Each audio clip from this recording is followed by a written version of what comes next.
We're going to talk about the digital asset that brings people together, which is NFTs. I'd love to bring out David and Will. Can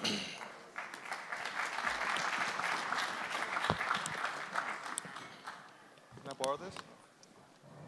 Yes, you can. You just can't keep it. All right. So, love for you guys to introduce yourself.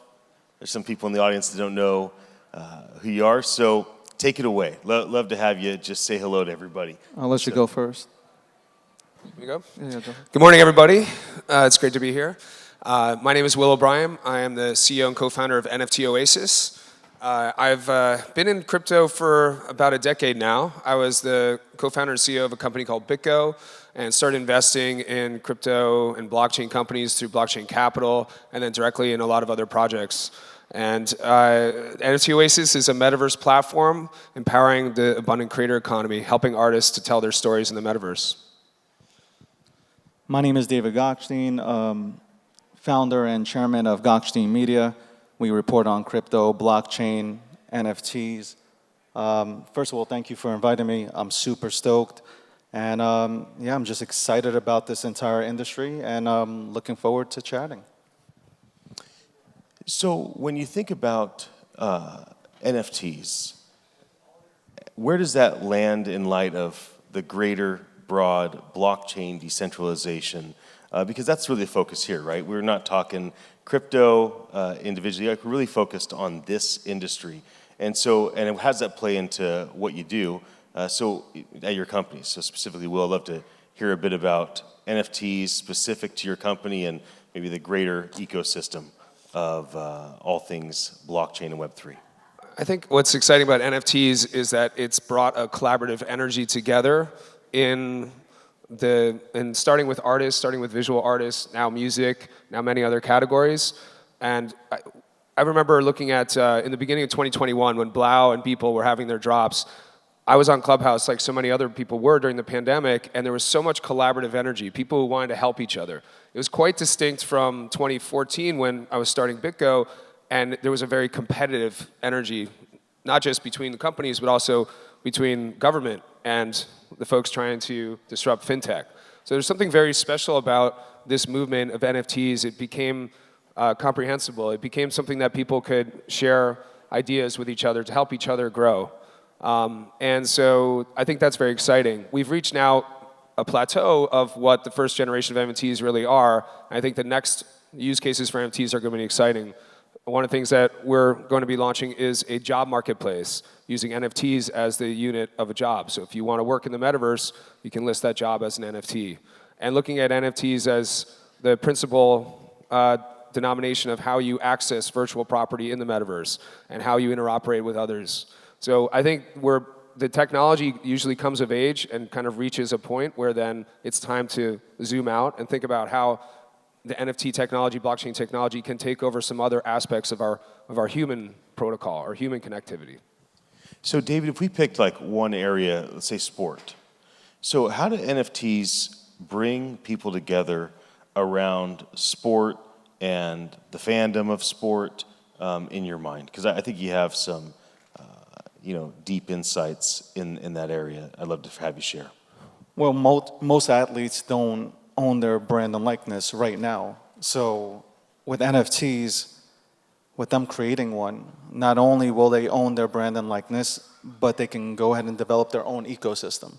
So for me, it's super important that every single athlete knows, hey, I have an opportunity to build something. I can use NFTs to do so, and I can bring, not only make, obviously, revenue for myself and, again, own my brand and likeness, but now I can bring a different audience and continue to build something organically and stay relevant and build that passive income and such.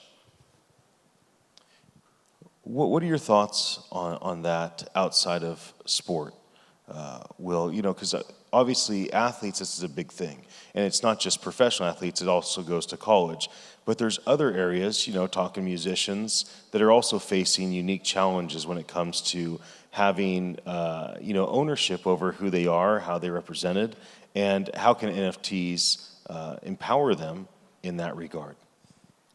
Well, I think we have this choke point right now in our society from a media perspective. If you think of, imagine like an hourglass shape, and at the up above is all our history, our heritage, our culture. You know, that's diverse, that's broad, that's local, that's global. And then there's this choke point called Facebook and TikTok, where kind of everything gets pushed through. And there's an entire cottage industry that's now massive around how do you distribute those messages appropriately for that short attention span. And so if we could kind of snip that choke point and open up the floodgates using technologies of NFTs and metaverse, then individual artists, individual creators, individual athletes would have a deeper relationship with their fans. And they'd be able to discover their fans and enable their fans to pay what would contribute towards the success of that individual or that brand. We saw this happen before when in the gaming industry when it moved from downloadable games to free-to-play games. I was an executive at a gaming company in Seattle called Big Fish. We had a property that was generating $100 million in revenue a year, and we had 97, 98% people didn't pay. But the very top payer was spending $80,000 a month on virtual currency there. So there are people that want to contribute, want to support a brand, an athlete, an artist, but they're getting caught through this, you know, this maze right now of the social dilemma in that industry. And so I think that the NFTs are starting to break that out. We saw originally NFTs where, you know, some of the successful projects, the NFTs were sold for millions of dollars. But the next step is that everybody who's a fan is going to be able to have a participant NFT, and there's going to be things that you can do within the ecosystem that the artist, that the brand is creating.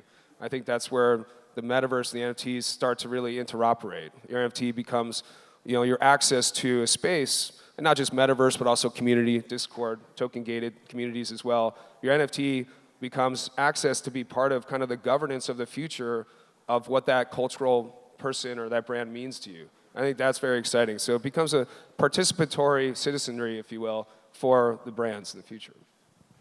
Any thoughts on that, David? No, I was just thinking, I'm sitting back and thinking about what you're saying here, and the first thing that pops up is like cars, right? Cars being embedded with NFTs. That automatically, and I come from the automotive industry, having NFTs embedded into vehicles will allow vehicles to retain their resale value, make it appreciate, not depreciate, because you'll have, you know, obviously real data on the vehicle and not go to Carfax and, you know, Carfax can be tinkered with. Service records, I mean, immediately cars can get fixed on the spot rather than having to wait 2 to 3 weeks until you finally get your car back. I mean, NFTs, we're just touching the ground with NFTs, so. Oh, I want to ask you guys a question on how you see yourself in terms of the idea of, you know, talking about the future, right? This is the future stage. That's what we're here to talk about. Would you consider yourself more of an analyst of what is to come, like a predictor of what the data is there, or would you consider yourself more of like an inspirational type futurist that's trying to create what could be? So when you look out 3 months or 3 years or 30 years, are you looking out and saying, okay, what's practically the data saying? And then I'm going to deliver to the people, just practically speaking, this is where we're going. Or do you more look and say, okay, what's possible? And how can I speak this possibility into this conference, this community, to spark energy and ideas of what could be so we can create that together? Will, would you consider yourself more of just a, hey, here's where we're going, here's the data, or here's where we could go, everybody, this is the inspiration of where it could be? Well, I live in the future, but I act in the present. I think that we've been conditioned, you know, to be in a model of scarcity and competition. And we're now at this emergence of abundance, and we have to figure out how we're going to get there. And one of the ways in which we can get there is to be role models within this ecosystem, within the broader world of the future that we want. People want to be part of a future that they believe in. And so I think it is incumbent upon us to actually step out and have that vision and then bring people forward. One of the things we did last year in December during the Blockchain Week in Puerto Rico is we went down, we drafted a Declaration of Abundance, which was our creed, about create for no other reason than you're the creators, and abundance is a fuel for life. And we had 100 people come to the signing of that. So those are 100 people who over the next 5 years I can call on. I say, I have your signature here. How are we working together towards this model of abundance? What does it mean as it changes?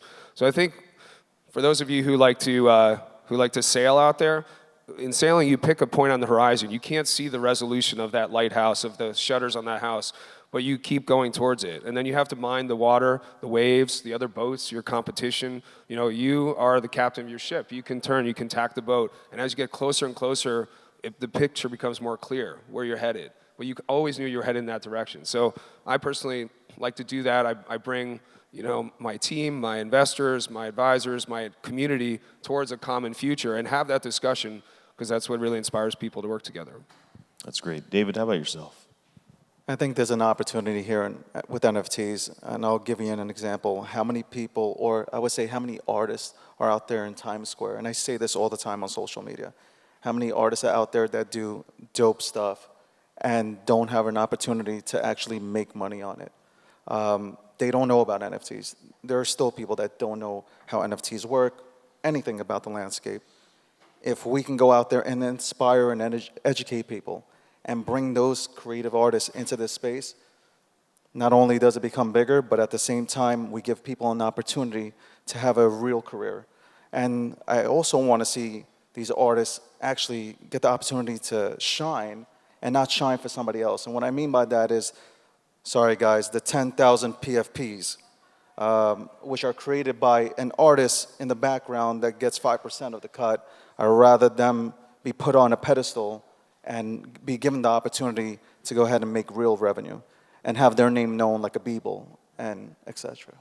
I think if we look at a few panels ago, someone talked about kind of the open community, the purpose of this community being so open and interoperable. And I think we look back at some of the open source movements, whether it's Java or Linux or Bitcoin, and Ethereum. What really worked is when a critical mass of people got together and started contributing in this open way. And so we now have this NFT movement is kind of a large open community that's gathering, organizing itself around these projects. But then there's the infrastructure catching up to it as well. So this next phase will be, I think, quite interesting as there's a clarification of what projects, Dave was just talking about the 10,000 PFP, what types of projects and how many saturate the market and where are they appropriate, and then what is the infrastructure that's catching up so that we can have this collaboration between the development community and the artist community in an open format. I think that'll really be explosive when those two groups get together. So the topic of our conversation is bringing people together using NFTs. So let's talk about where it's at, like at this event, okay? So there's like 500 different parties going on outside of our event, which is really a wonderful thing for this community, right? We don't want it to be a centralized event where it's all about this one thing. We want to create an anchor by which everybody can kind of build their sails and let the wind of what's happening, take their community. So if you have gone to parties the last couple of days, your NFT may have been your access, right? Maybe you have a Proof Collective card, and so you got to go to the Proof Collective, or maybe you have a Moonbird, you go over there, you have both, right? Or you're at Sandbox, there's a general admission line, there's a landholder line, right? If you have a certain PFP, you can come in and bring a friend. And so this is like the utility of where it's at today. But it's not just access, it is bringing people together. Because if the community don't hold land in Sandbox, then why would they gather for the Tiesto concert, right? If they don't hold this PFP, why would they gather together in the first place to talk about whatever cool thing they're doing or looking toward? So my question to the two of you is, how do you see this playing out in terms of NFTs being an instrument by which people come together on a regular basis, and how might this become more streamlined and automated? And how do you see even the difference between the physical and the digital? Because today, it's all about the physical. We're all here physically together, but the majority of our time is spent digitally. So there's like 4 questions in one. Take it away. Well, I think that the physical is going to be very small compared to the digital in the long run. And of course, being together in person is critically important. But what we've seen in the metaverse over the last year is how powerful it is for people to connect from all over the world. and to connect under a certain context that's set by the artist. So for example, during the pandemic, some of you may know Imogen Heap. She came and performed in our metaverse and had this amazing concert, and people got to walk around with her in the metaverse. There was a guy who turned 50 years old right at the stroke of midnight, and so we pulled out a birthday cake and she sang happy birthday to him, and he's like, mind blown, the most amazing birthday. We've had K-pop performances where there's thousands of people in the metaverse and then many more watching that on 2D screens, and then the K-pop artists can come out and meet the fans in a safe way, in a global way. We had Tony Robbins come in and run his Business Mastery event in the metaverse, and he was able to connect with all of his top customers from around the world in one space and do a firewalk in the metaverse. So there is, I think, we're experimenting. I look at most things as kind of experiments, right? America is an experiment still, right?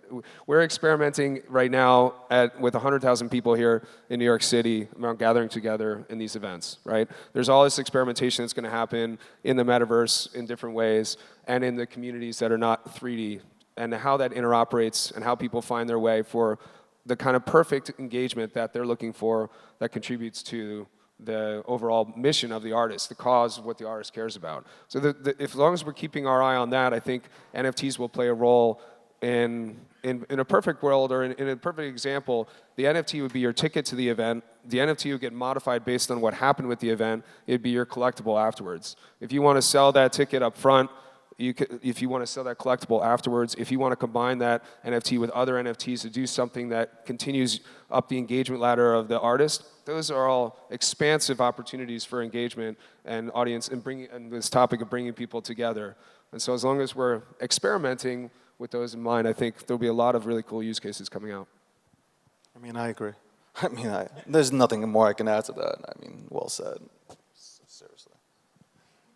When you think about gathering people together for physical events in the future for your companies, how do you practically think NFTs can be leveraged and used? Because what I see a lot of times right now is I see everybody's in line, they're a holder, and there's a chasm between them having an NFT on their ledger or in their MetaMask wallet, and then actually getting them access into the door. It's either a faith system or there's some sort of paper trail, and so we don't actually have the automation where you just walk in and it's just seamless and safe, right? No security issues. So when you think about the future and automation gets in place, security and privacy is better than it is today, how might these things, the experience be like for everybody here that would be engaging because they have an NFT of some sort, whether it's to see an athlete, go to a game, be a part of something that, there's a lot of options, but I'd love to just hear some thoughts on how these things are, what the experience will be like for all of us as we gather together and have these NFTs as, reasons to gather or access, and how these things will play out. So maybe you could speak to that a bit, David. I would say look at the Bored Apes, right? You get a Bored Ape, it's an opportunity for me personally to network. I like my NFT, I like my Bored Ape, but at the end of the day, I think about, okay, this gives me an opportunity to meet people, because they will put on events specifically where you have to own a Bored Ape in order to go ahead and attend that party. I want to be there. I want to meet Mark Cuban. I want to talk to Mark Cuban. I want to talk to Kevin O'Leary about business, about how we can go ahead and create synergy to where he works with my company. So that's how I personally view it. As to the future, I think it does have to get better in terms of this is kind of like AOL right now for me when I look at NFTs or the space in general. 5 years from now, I see it being built better by creative people that know what they're doing. We just need to be patient and allow them to do so. Stop rushing the process. Like, we're so into this instant gratification. We want it now. Let's delay it a little bit. Allow the most creative minds in our space to create something, and you'll see, like, we'll have something that's super beautiful. Both you guys are executives and entrepreneurs, and you're running your companies. Can you talk a bit about the difference of doing biz dev today in this environment compared to in a previous environment where things were a little more standard, and we had things kind of there's just a different protocol before. So when you're here at this event and you're talking about bringing communities together with NFTs, you're talking about your business, or you're trying to get you're trying to meet with Mark Cuban or Kevin O'Leary, and what is the approach in biz dev, and have you found it to be different here than it's been in the past, and how do you see that playing out over time due to the element that we're all a part of with this Web3 decentralized approach? Well, I think that the past was really about fitting into, and by past I mean 15 years ago, 20 years ago, 10 years ago, business development and sales was really about fitting into a particular box, typically determined by the Magic Quadrant from Gartner or something. You're selling a solution into a box, and you're negotiating on price or services. And I think now with this new model where so much of in the Web3 ecosystem, so much of the power is distributed. And so there's so much opportunity for people and projects to vote by moving from project to project, or a participatory economy like I described before, that really now it's about selling vision and providing value, thinking about the value that the other person is going to get. What happens when I can provide a solution to you and you use that? How does that benefit the broader Metcalfe's law network effect of what we're both building together? So I think there's a real exponential connection that happens when people start to do business together now that's different from before. I'm not just looking for my Java enterprise solution or my Oracle database or whatever competitor is that. I'm thinking about what happens to my company, to my community, which is an multiplying factor on that when we start to work together. And I think there's a real interest and willingness for people to work with the people, with other people that they not just get along with, and in a likeness, I like you affinity, but really see the same kind of vision of the world together. I mentioned the Declaration of Abundance. I say that's how we pick our partners, our investors, our customers. That we really are while it's amazing that people have made money on projects that do employ scarcity, now is an opportunity for everybody who's made money, everybody who's had success, to fund the next revolution, to lead to the next renaissance. This is actually the opportunity for people who have something to give to invest into this future. And so that's the kind of folks I look for, and I think it's a really fun way to build business. I don't look at anybody as a competitor.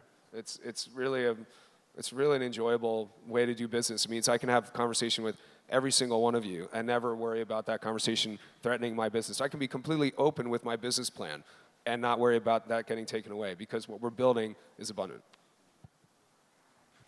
I agree. I started my media company to bring people together and break it down in layman's terms. At the end of the day, I don't think mainstream media can go ahead and educate the public the way we can. And when I say we can, the community itself, the community that actually built this space and has everybody here in the audience interested in NFTs today. That was one of the main reasons why we went ahead and, or one of the reasons why I went ahead and built the media company that I have today. It's because I believe we can tell the story better, we can educate the people better when it comes to NFTs and this groundbreaking technology. And I can't one-up this guy. He's really good, man. Well, you're both very articulate. We're glad to have you. Before we jump off the stage, let me ask this. Maybe you could wrap with a 30-second call to action. Who in this room, or who that might see the archive of the video that we're recording of this conversation, who should reach out to you? Who's the target person that you want to connect with, and what do you want to talk with them about? So just really brief, maybe 30 seconds or so. Why don't you let people know who should lean in and connect with you one-on-one? So I believe we are a storytelling species, and the metaverse is the home for storytelling. It's also a place where you can have your home and your identity, build your brand, bring your community, tell stories from there. So we've developed something called the Dream House Collection at NFT.NYC, and it is the fastest and easiest way to have that metaverse strategy tomorrow, where you can have a place to start telling stories from, hosting concerts, hosting events and exhibitions, and sharing that you are in the metaverse to the rest of the world. There was a time when people said, what is the internet?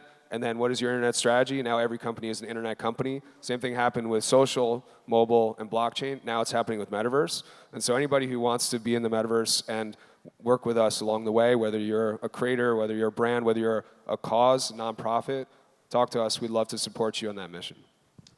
Great. David, love for you to share the same.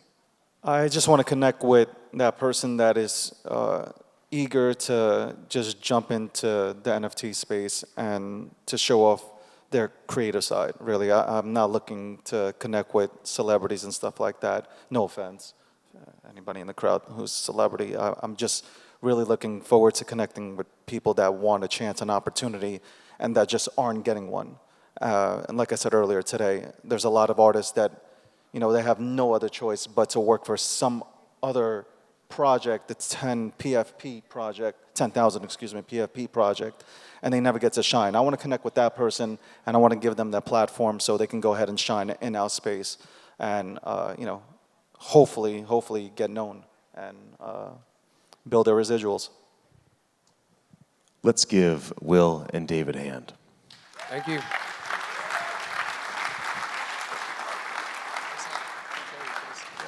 You guys just leave your microphones down.